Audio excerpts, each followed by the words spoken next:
Assalamualaikum viewers. Hopefully you're all enjoying good health. My name is Urwan Sar. Welcome to my YouTube channel. In this video, I am going to discuss the topic Article 11 to 30 of UDHR. ये part 2 है. इसके अंदर हम 11 से लेके 30 तक जो UDHR के आर्टिकल हैं उनको डिस्कस करेंगे. इससे जो प्रीवियस लेक्चर था मेरा यानी कि पार्ट 1 के अंदर मैंने 1 से लेके 10 तक जो आर्टिकल थे universal declaration of human rights के उनको मैंने इंट्रिकेट किया था.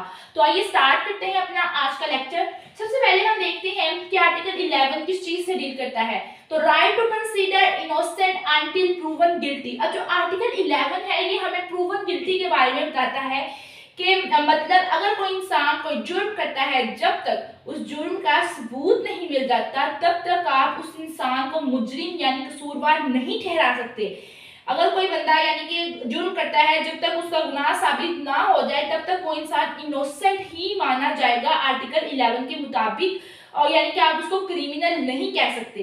नेक्स्ट है आर्टिकल 12. अब यहाँ पे इंपॉर्टेंट बात ये है कि आर्टिकल 12 से लेके आर्टिकल 17 तक जो आर्टिकल्स हैं that deals with the civil and political rights. तो अब जो आर्टिकल 12 है वो राइट टू प्राइवेसी की बात करता है. किसी भी इंसान को किसी की निजी जिंदगी में दखल नहीं देना चाहिए यानी कि दखल देने का हक नहीं है.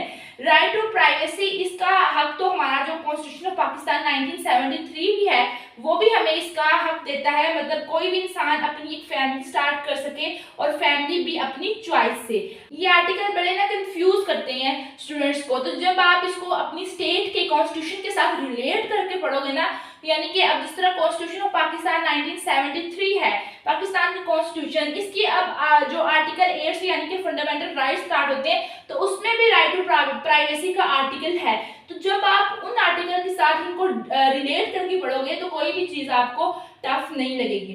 तो अब आर्टिकल अगर हम 13 की बात करें तो यहाँ पे है कि right to free movement in and out of country, यानी कि मतलब हम जहां चाहे वहां जा सकते हैं, एक कंट्री से दूसरी कंट्री मूव कर सकते हैं, हमें कोई जो सा है प्रॉपर रीजन दिए बगैर नहीं रोक सकता.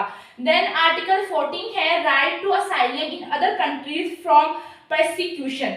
मतलब अगर हम अपनी कंट्री से जाना चाहते हैं तो हमें ये पूरा राइट है कि हम किसी और कंट्री में शरण ले सकें, और तो कोई हमें इस चीज़ के लिए नहीं रोक सकता. इसकी लिए भी हर चीज़ के पीछे रूल्स जो से हैं, कोई भी राइट जो सा है वो एब्सोल्यूट राइट नहीं है. अब आर्टिकल 15 ये कहता है कि हर इंसान को किसी न किसी स्टेट की नेशनैलिटी और सिटीजनशिप मिलनी है. अगर वो चाहे तो उस कंट्री की नेशनैलिटी छोड़कर दूसरे कंट्री की नेशनैलिटी ले सकते हैं, यानी कि ये सब्जेक्ट टू कंडीशन है. नेक्स्ट आर्टिकल 16 की बात करें तो right to marriage and family free and full consent, यानी कि जो शादी होगी वो फुल कंसेंट के साथ होगी. मतलब जो दो लोग शादी कर रहे हैं अपनी चॉइस से मैरिज कर सकते हैं और अपनी फैमिली भी अपनी चॉइस से स्टार्ट कर सकते हैं. देन आर्टिकल 17 है कि राइट टू ओन प्रॉपर्टी. किसी भी इंसान का अपनी प्रॉपर्टी पर राइट होगा और बिना किसी पर्सन यानी कि या एक्सप्लेनेशन के कोई उससे उसकी प्रॉपर्टी नहीं ले सकता, चाहे वो स्टेट हो.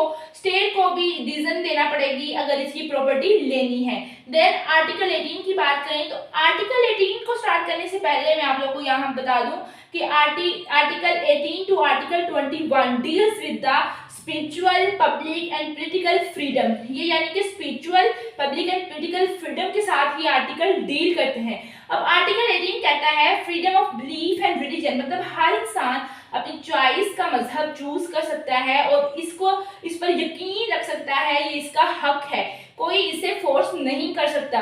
देन आर्टिकल 19 ये कहता है freedom of opinion and information. हम कहीं से भी इंफॉर्मेशन ले सकते हैं और उस इंफॉर्मेशन को यानी कि प्रोवाइड भी कर सकते हैं. नेक्स्ट है article 20 right of peaceful assembly and association. मतलब you have right to meet peacefully with other people, no one can force you to belong to a group. इसी की वजह से जो हम आज धरने देते हैं या हम स्ट्राइक करते हैं ये सब इसी आर्टिकल 20 के अंडर है कि everybody have the right to peaceful assembly and the association. Next है article 21 right to participate in government and in free election.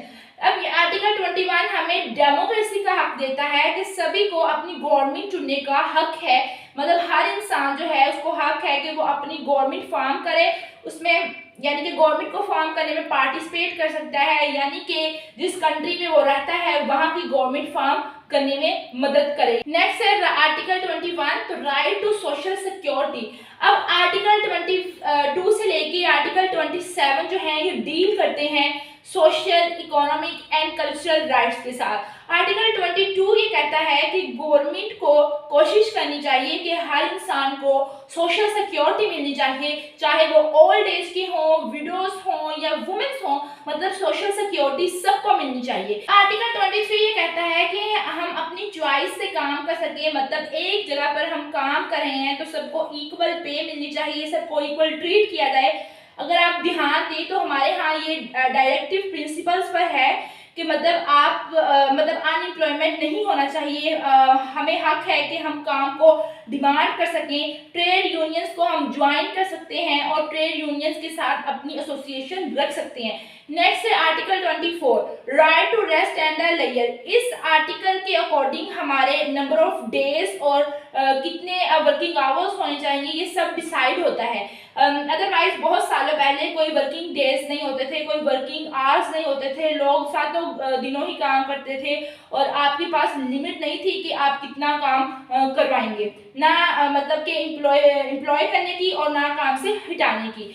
अब आर्टिकल 25 हमें बताता है right to adequate living standard. अब ये एडुकेट लिविंग स्टैंडर्ड के बारे में बताता है। एडुकेट लिविंग स्टैंडर्ड मतलब एक मिनिमम स्टैंडर्ड, जिसमें ये है, अगर आप ध्यान दो तो इसमें clean air, free population, environment, ये एडुकेट लिविंग स्टैंडर्ड्स में आता है। नेक्स्ट आर्टिकल 26 है राइट टू एजुकेशन, यानी हर इंसान को बेसिक एजुकेशन का राइट मिलना चाहिए। आर्टिकल 27 है right to participate in cultural life of the community.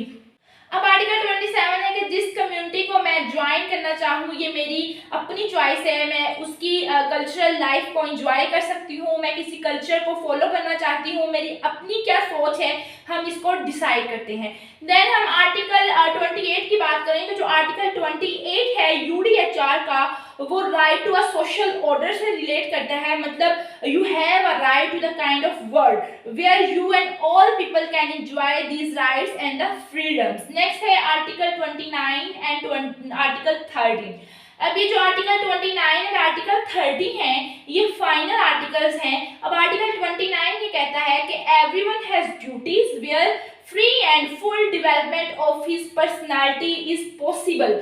ये आर्टिकल एक जनरल बात करता है कि हर इंसान, मतलब अगर राइट्स डिमांड कर रहा है तो ड्यूटीज भी होनी चाहिए, और अगर ये ड्यूटीज और राइट्स होते हैं तो हर इंसान अपनी फुल और फ्री डेवलपमेंट कर सकता है, अपनी पर्सनैलिटीज को डेवलप कर सकता है और जो इसका पोटेंशियल है उसे अचीव कर सकता है।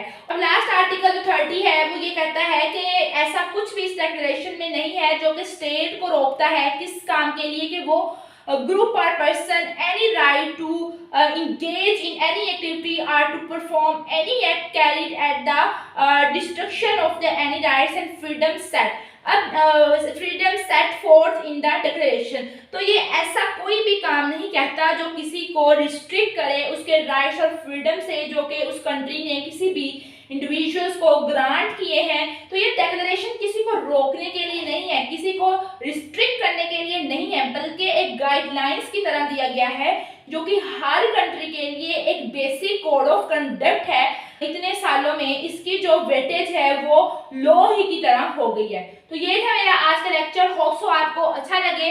अगर आपने अभी तक मेरे चैनल को सब्सक्राइब नहीं किया लर्न लीगल नॉलेज को, तो please subscribe my channel and don't forget to press the bell icon for the more informative lectures regarding law. Thank you so much.